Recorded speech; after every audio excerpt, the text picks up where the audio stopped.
Hello and welcome to the Bradley Central High School Damon Floyd Coaches Show, renowned all over the land. I'm Gwen Shroyer along with Coach Damon Floyd, and today talking about a nice win up at, I don't even know, Heritage is just like the booming country of the foothills of the Great Smoky Mountains. It's one of the most beautiful campus landscapes in the area, and everybody loves to go up there and play.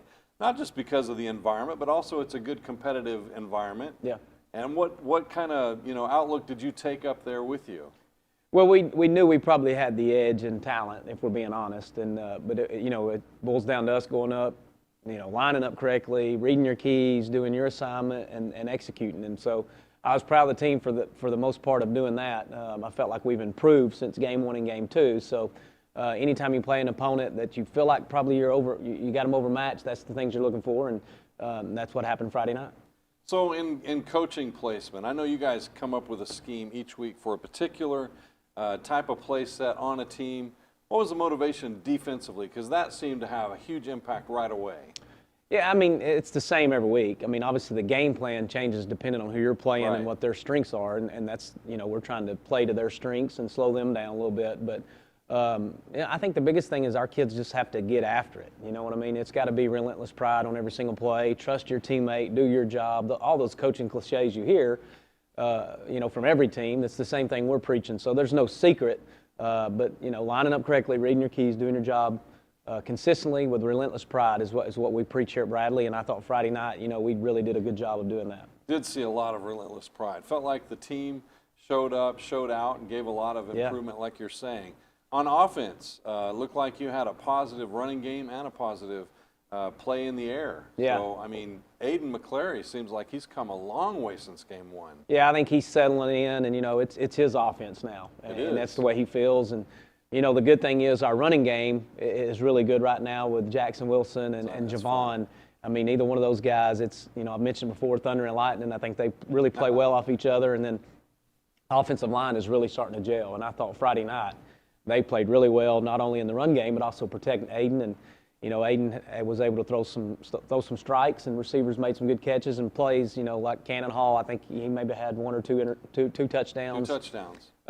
Big playmaker. And Braden not Clark only had touchdowns, but acrobatic. Yeah. I mean, that's his style, I guess. He's going to show a little bit and really, make the effort look just so beautiful and circus-like. I mean, he's a performer. Oh, well, he's a playmaker, and he does not mind the spotlight for sure. But Braden Clark had a huge catch for about a 50-yard gain, and that was nice. So it was nice to see everybody step up and do their job again on offense, just like defense. But again, Aiden really stepped up to the plate this season. He's had 3 games under his belt where he's been able to kind of scope out what's going on defensive in the game. I mean, it's one thing when you practice it. You're practicing what you think's going to happen. When you get in the game, it changes a lot.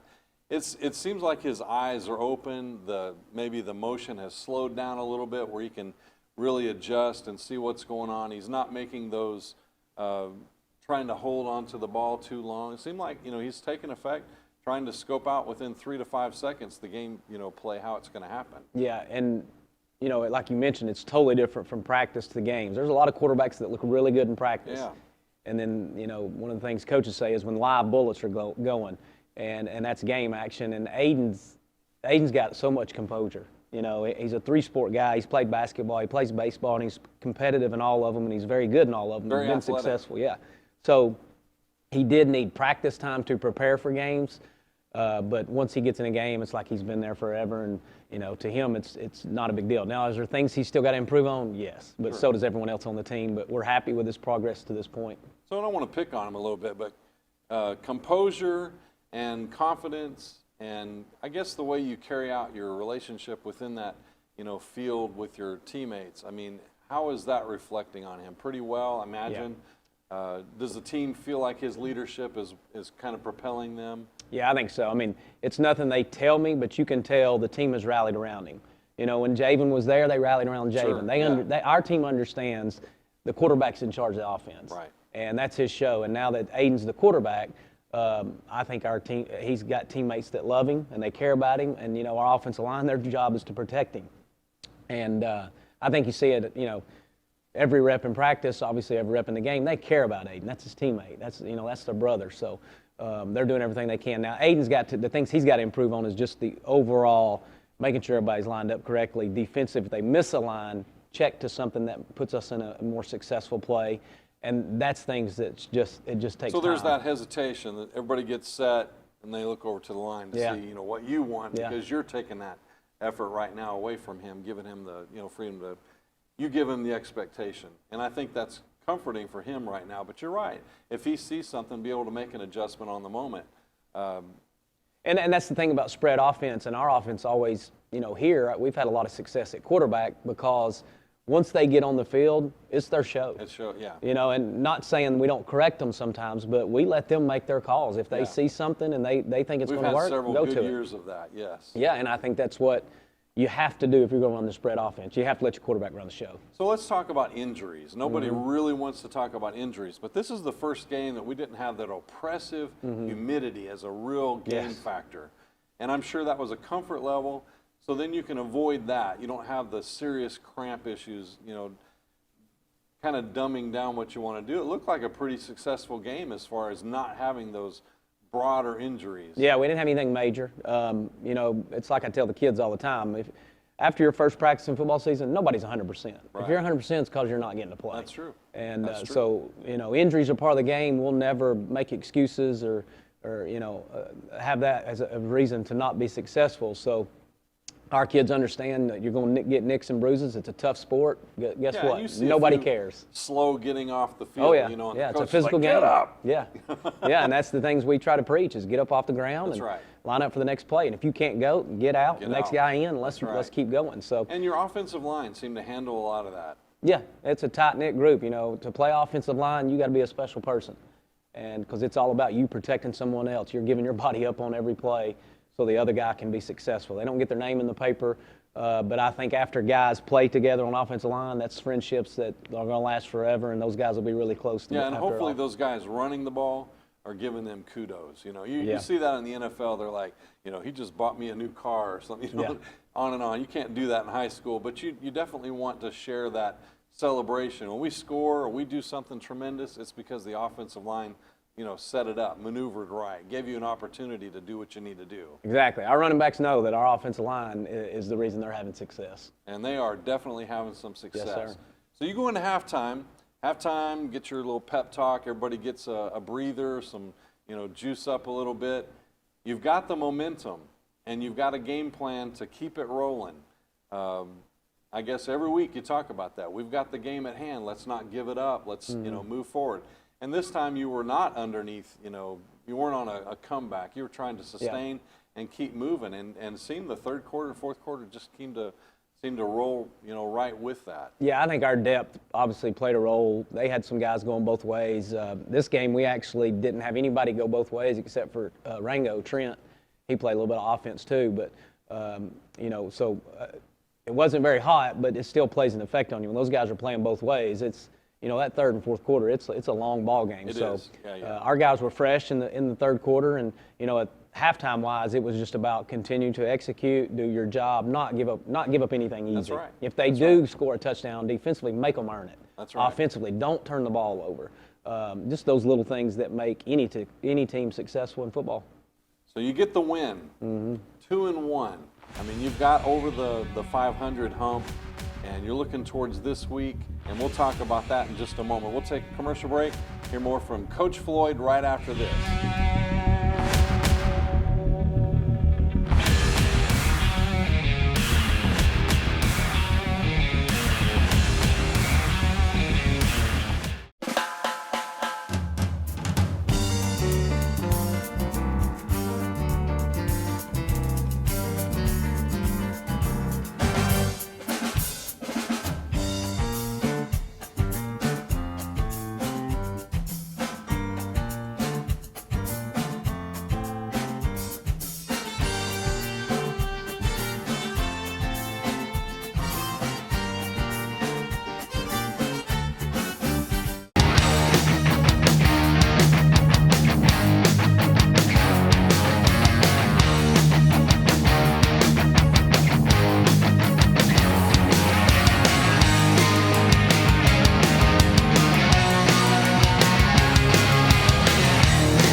One thing to love about the Tennessee Valley is Bradley Central Show Choir, Vocal Motion. The other thing to love is the local Geico office on Lee Highway. You could save a lot. You can save a lot. You can save a lot. But how do you know? Unless you call 894-2600. Got a car? Got a boat? Got a home? Get a quote.